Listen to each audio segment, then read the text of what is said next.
চত্বারিংশত্তম পরিচ্ছেদ। হীরার ২০ বৃক্ষের ফল। হীরা মহারত্ন কপর্তকের বিনিময়ে বিক্রয় করিল। ধর্ম চিরকষ্টে রক্ষিত হয়, কিন্তু একদিনের অসাবধানতায় বিনষ্ট হয়। হীরার তাহাই হইল। যে ধনের লোভে হীরা এই মহারত্ন বিক্রয় করিল, সে এক কড়া কানা করি। কেননা দেবেন্দ্রের প্রেম বন্যার জলের মতো, যেমন পঙ্কিল তেমন ক্ষণিক। ৩ দিনে বন্যার জল সরিয়া গেল, হীরাকে কাদায় বসাইয়া রাখিয়া গেল।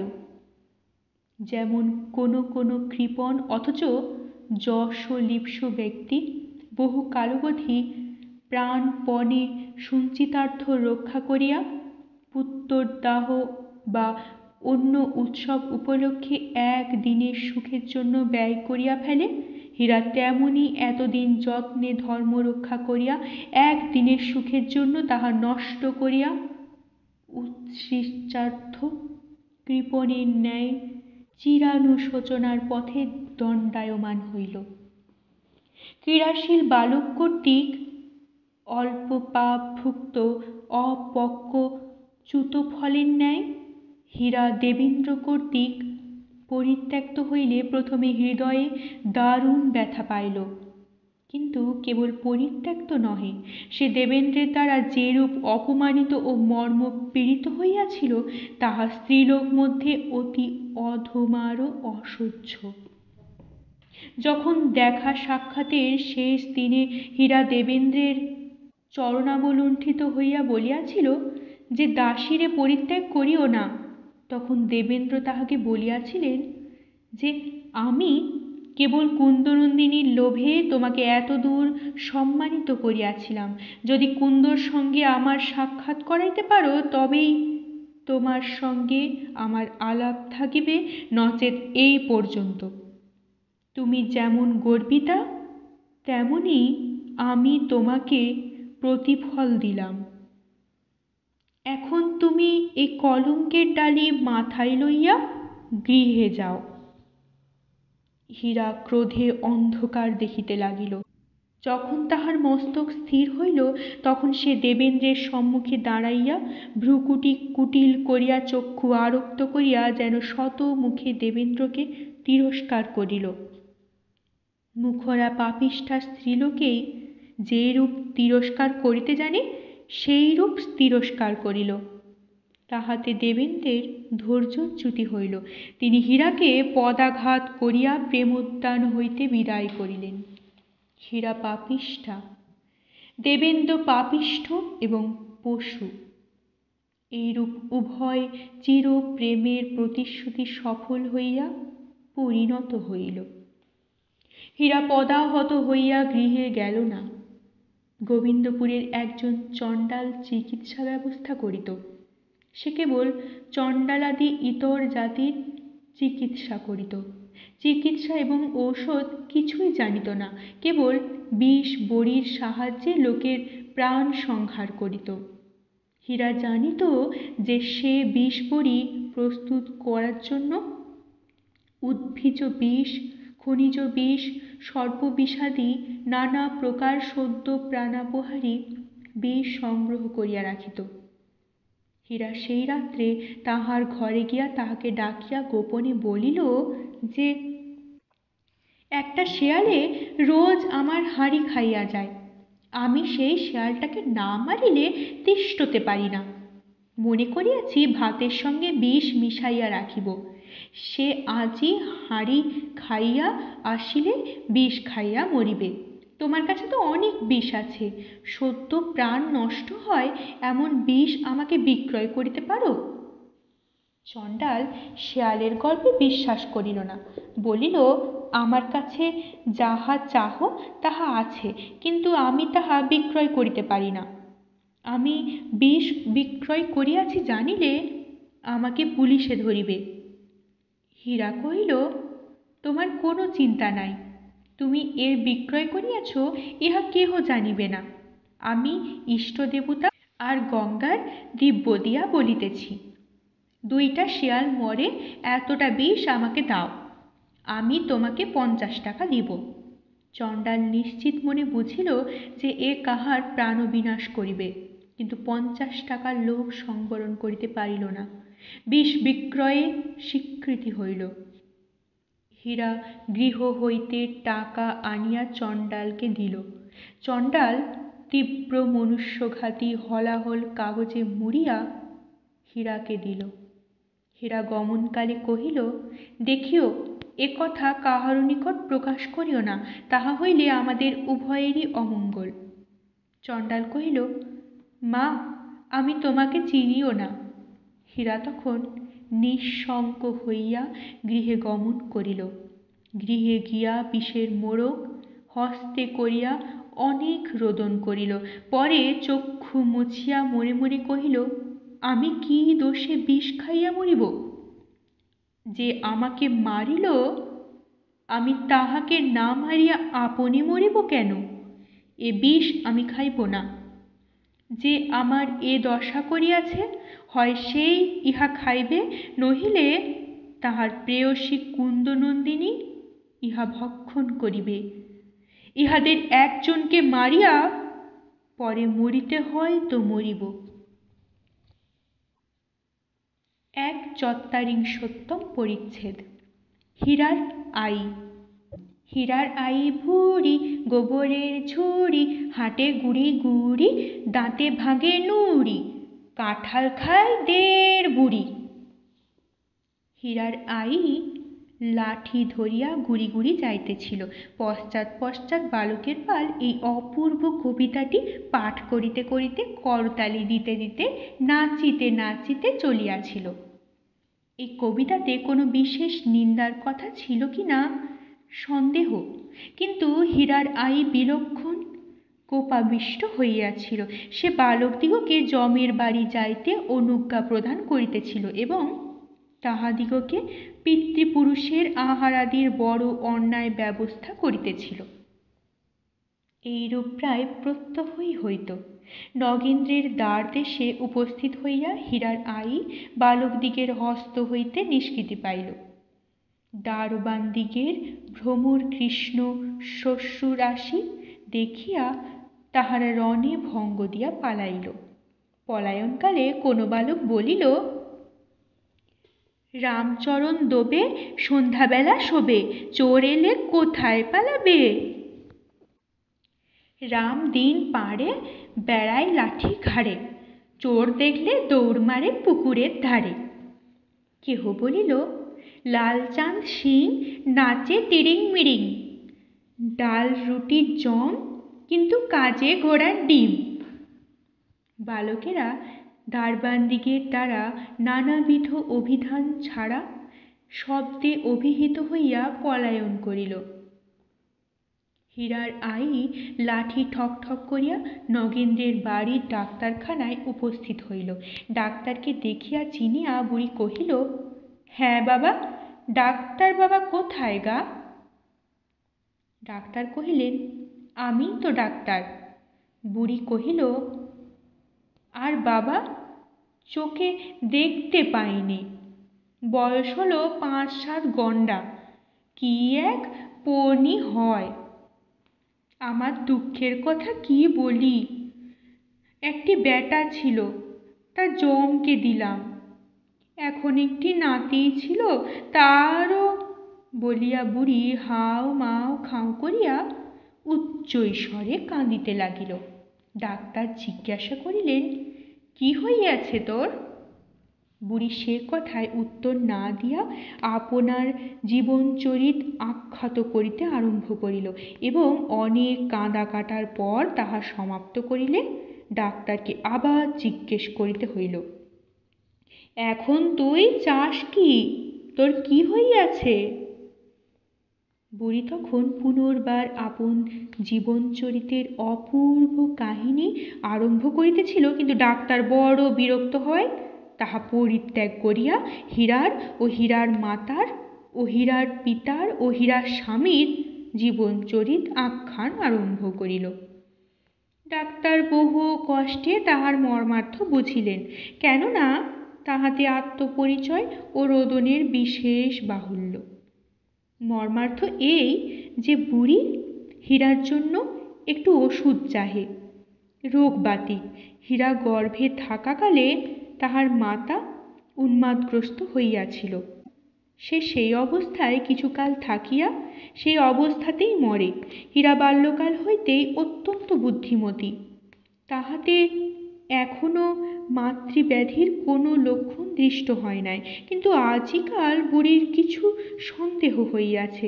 হীরা এখন কখনো কখনো একা হাসে, একা কাঁদে, কখনো বা ঘরে দাঁত দিয়া নাচে, কখনো চিৎকার করে, কখনো মূর্ছা যায়। বুড়ি ডাক্তারের কাছে ইহারই ঔষধ চাহিল। ডাক্তার চিন্তা করিয়া বলিলেন, তোর নাতনিটির হিস্টিরিয়া হইয়াছে। বুড়ি জিজ্ঞাসা করিল, তা বাবা হিস্টিরসের ঔষধ নাই?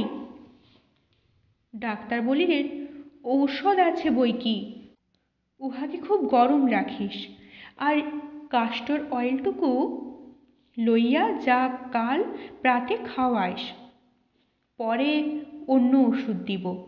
ডাক্তারবাবুর বিদ্যাটি এই রকম। বুড়ি কাস্টর অয়েলের শিশি হাতে লাঠি ঠক ঠক করিয়া চলিল। পথে একজন প্রতিবেশিনীর সঙ্গে সাক্ষাৎ হইল। সে জিজ্ঞাসা করিল, কি গো হীরের আই, তোমার হাতে ও কি? হীরার আই কহিল যে হীরার হিস্টিরস হইয়াছে, তাই ডাক্তারের কাছে গিয়াছিলাম, সে একটু কেষ্টরস দিয়াছে। তা হ্যাঁ গা, কেষ্টরসে কি হিস্টিরস ভালো হয়? প্রতিবেশিনী অনেক ভাবিয়া চিন্তিয়া বলিল, তা হবেও বা, কেষ্টই তো সকলের ইষ্টি, তো তার অনুগ্রহে হিস্টিরস ভালো হইতে পারে। আচ্ছা হীরার আই, তোর নাতনির এত রস হয়েছে কোথা থেকে? হীরার আই অনেক ভাবিয়া বলিল, বয়স তো সে অমন হয়। প্রতিবেশিনী কহিল, একটু কইলে বাছুরের চোনা খাইয়ে দিও, শুনিয়াছি তাহাতে বড় রস পরিপাক পায়। বুড়ি বাড়ি গেলে তাহার মনে হইল যে ডাক্তার গরমে রাখার কথা বলিয়াছে। বুড়ি হীরার সম্মুখে এক কড়া আগুন আনিয়া উপস্থিত করিল। হীরা বলিল, মর, আগুন কেন? বুড়ি বলিল, ডাক্তার তোকে গরম করতে বলেছে। দ্বিচারিংশোত্তম পরিচ্ছেদ। অন্ধকার পুরী, অন্ধকার জীবন। গোবিন্দ পুদেত্তদিগের বৃহৎ অট্টালিকা, 6 মহল বাড়ি। নগেন্দ্র সূর্যমুখী বীণা, অন্ধকার। কাছারি বাড়িতে আমলারা বসে, অন্তঃপুরে কেবল কুন্দনন্দিনী, নিত্য প্রীতপাল্য কুটুম্বিনীদিগের সহিত বাস। কিন্তু চন্দ্রবীণা রোহিণীতে আকাশের কি অন্ধকার যায়! কোণে কোণে মাকড়সার জাল, ঘরে ঘরে ধুলার রাশি, কার্নিশে কার্নিশে পায়রার বাসা, করিতে করিতে চড়ুই। বাগানে শুকনা পাতার রাশি, পুকুরেতে পানা, উঠানেতে শিয়ালা, ফুল বাগানে জঙ্গল, ভাণ্ডার ঘরে ইঁদুর, জিনিসপত্রের ঘেরাটোপে ঢাকা। অনেকেতেই ছাতা ধরেছে, অনেক ইঁদুরে কেটেছে। ছুঁচা বিছা বাদুড় চামচিকে অন্ধকারে অন্ধকারে দিবারাত্র বেড়াইতেছে। সূর্যমুখীর পোষা পাখিগুলিকে প্রায় বিড়ালে ভক্ষণ করিয়াছে। কোথাও কোথাও ভোজনা বিশিষ্ট পাখাগুলি পড়িয়া আছে। হাঁসগুলা শৃগালে মারিয়াছে। ময়ূরগুলো বুনো হইয়া গিয়াছে। গরুগুলার হাড় উঠিয়াছে, আর দুধ দেয় না। নগেন্দ্রের কুকুরগুলার স্ফূর্তি নাই, খেলা নাই, ডাক নাই, বাঁধাই থাকে। কোনোটা মরিয়া গিয়াছে, কোনোটা খেপিয়া গিয়াছে, কোনোটা পালাইয়া গিয়াছে। ঘোড়াগুলির নানা রোগ, অথবা নিরোগেই রোগ। আস্তাবলে যেখানে সেখানে খড়কুটা, শুকনা পাতা, ঘাস, ধুলা আর পায়রার পালক। ঘোড়া সকল ঘাস দানা কখনো পায়, কখনো পায় না। সহিসেরা প্রায় আস্তাবলমুখ হয় না, সহিস নিম হলেই থাকে। অট্টালিকা কোথাও আলিশা ভাঙিয়াছে, কোথাও জমাট খসিয়াছে, কোথাও শাসি, কোথাও খড়খড়ি, কোথাও রেলিং টুটিয়াছে। মেটিংয়ের ওপর বৃষ্টির জল, দেয়ালের কার্পেন্টের ওপর বসুধারা, বুক কেশের ওপর কুমির পোকার বাসা, ঝাড়ের ফানুসের ওপর ঝড়ুইয়ের বাসার খড়কুটা। গৃহে লক্ষ্মী নাই, লক্ষ্মী বিনা বৈকুণ্ঠ লক্ষ্মী ছাড়া হয়। যে উদ্যানে মালি নাই, ঘাসে পরিপূর্ণ হইয়া গিয়াছে, সেখানে যেমন কখনো একটি গোলাপ কি একটি স্থলপদ্ম ফুটে, এই গৃহমধ্যে তেমনি একা কুন্দনন্দিনী বাস করিতেছিল। যেমন আর 5 জনে খাইতে পড়িত, কুন্দও তাই। যদি কেহ তাহাকে গৃহিণী ভাবিয়া কোনো কথা কহিত, কুন্দ ভাবিত আমায় তামাশা করিতেছে। দেওয়ানজি যদি কোনো কথা জিজ্ঞাসা করিয়া পাঠাইতেন, ভয়ে কুন্দের বুক ধুর ধুর করিত। বাস্তবিক কুন্দ দেওয়ানজিকে বড় ভয় করিত। এটার একটি কারণও ছিল, নগেন্দ্র কুন্দকে পত্র লিখিতেন না। সুতরাং নগেন্দ্র দেওয়ানজিকে যে পত্রগুলি লিখিতেন, কুন্দ তাহাই চাহিয়া আনিয়া পড়িত, পড়িয়া আর ফিরাইয়া দিত না। সেগুলি পাঠ তাহার সন্ধ্যা গায়ত্রী হইয়াছিল। সর্বদা ভয় পাছে দেওয়ান পত্রগুলি ফিরাইয়া যায়। এই ভয়ে দেওয়ানের নাম শুনিলে কুন্দর মুখ শুকাইত। দেওয়ান হীরার কাছে এ কথা জানিয়াছিলেন, পত্রগুলি আর চাহিতেন না, আপনি তাহার নকল করিয়া কুন্দকে পড়িতে দিতেন। বাস্তবিক সূর্যমুখী যন্ত্রণা পাইয়াছিলেন। কুন্দ কি পাইতেছে না? সূর্যমুখী স্বামীকে ভালোবাসিতেন, কুন্দ কি বাসে না? সেই ক্ষুদ্র হৃদয়খানি মধ্যে অপরিমিত প্রেম, প্রকাশের শক্তি নাই বলিয়া তাহা বিরুদ্ধ বায়ুর ন্যায় সতত কুন্দের সে হৃদয় আঘাত করিত। বিবাহের অগ্রে বাল্যকালাবধি কুন্দ নগেন্দ্রকে ভালোবাসিয়াছিল, কাহাকে বলে নাই, কেহ জানিতেও পারে নাই। নগেন্দ্রকে পাইবার কোনো বাসনা করে নাই, আশাও করে নাই। আপনার নৈরাশ্য আপনি সহ্য করিত। তাতে আকাশের চাঁদ ধরিয়া হাতে পাইল। তারপর এখন কোথায় সে চাঁদ?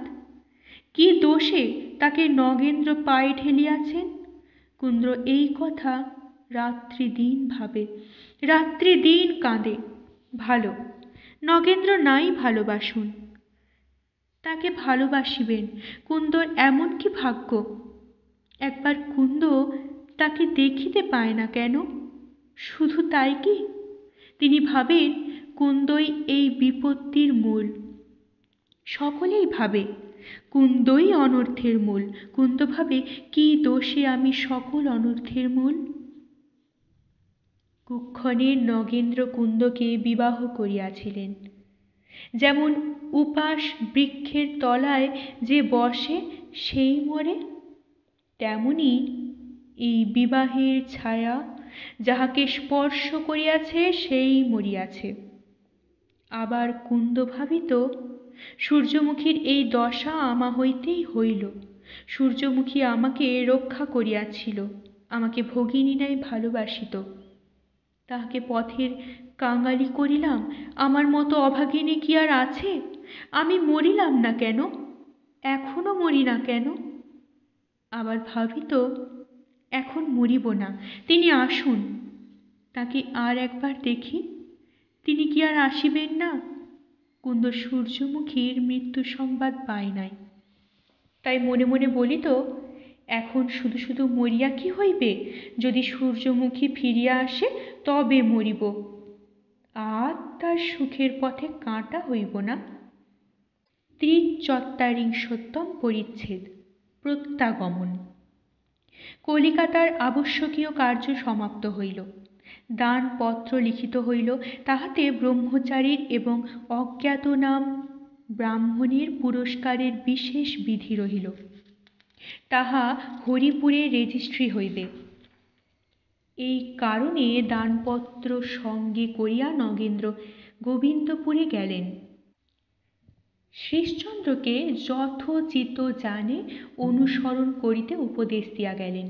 শ্রীশচন্দ্র তাহাকে দানপত্রাদির ব্যবস্থা এবং পদব্রজে গমন ইত্যাদি কার্য হইতে বিরত করিবার জন্য অনেক যত্ন করিলেন, কিন্তু সে যত্ন নিষ্ফল হইল। অগত্যা তিনি নদী পন্থায় তাহার অনুগামী হইলেন। মন্ত্রী ছাড়া হইলে কমলমণি চলে না, সুতরাং তিনিও বিনা জিজ্ঞাসাবাদে সতীশকে লইয়া শ্রীশচন্দ্রের নৌকায় গিয়া উঠিলেন। কমলমণি আগে গোবিন্দপুরে আসিলেন দেখিয়া কুন্দনন্দিনীর বোধ হইল আবার আকাশে একটি তারা উঠিল। যে অবধি সূর্যমুখী গৃহত্যাগ করিয়া গিয়াছিলেন সে অবধি কুন্দনন্দিনীর ওপর কমলমণির দুর্জেয় ক্রোধ, মুখ দেখিতেন না।